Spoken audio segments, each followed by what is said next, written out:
ഞാൻ ഇന്ന് പറയാൻ പോകുന്നത് പരീക്ഷയെ എങ്ങനെ നേരിടാം എന്നുള്ളതിനെ പറ്റിയിട്ടാണ്. വിദ്യാഭ്യാസം ബുദ്ധിശക്തിക്ക് പകരമാവില്ല.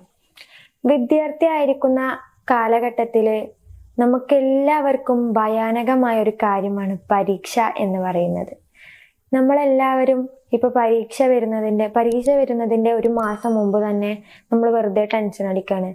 എങ്ങനെ ഞാൻ പരീക്ഷയെ നേരിടും, എനിക്ക് എങ്ങനെ നേരിടാൻ കഴിയും, ഞാൻ ഈ ടെക്സ്റ്റ് ബുക്കും നോട്ട് ബുക്കും എങ്ങനെ എത്രയും പെട്ടെന്ന് എങ്ങനെ ഞാനത് പഠിച്ചെടുക്കും, എനിക്കൊന്നും ആലോചിച്ചിട്ട് ഒരു എത്തും പൊടിയും കിട്ടുന്നില്ലല്ലോ എന്ന ആവശ്യമില്ലാതെ നമ്മളിങ്ങനെ ഓരോന്ന് ടെൻഷൻ അടിക്കുകയാണ് ചെയ്യുന്നത്. നമ്മുടെ പരീക്ഷ എഴുതുന്നതിന്റെ മുമ്പ് നമ്മൾ ചെയ്യേണ്ട കുറച്ച് കാര്യങ്ങളുണ്ട്. ആ ചെയ്യേണ്ട കാര്യങ്ങൾ കൃത്യമായി ചെയ്തു കഴിഞ്ഞാൽ നമുക്ക് ഉയർന്ന മാർക്ക് വാങ്ങാൻ കഴിയും, നല്ലതുപോലെ മാർക്ക് വാങ്ങാൻ നമുക്ക് കഴിയും. ആ നിർദ്ദേശങ്ങൾ നിങ്ങൾ കറക്റ്റായിട്ട് ചെയ്തു കഴിഞ്ഞാൽ നിങ്ങൾ എന്താണോ വിചാരിച്ചത് ആ വിചാരിച്ച മാർക്ക് നിങ്ങൾക്ക് സ്കോർ ചെയ്യാൻ പറ്റും. ഒന്നാമത്തെ കാര്യമാണ് നിത്യവും പഠനത്തിൽ ശ്രദ്ധിക്കുക.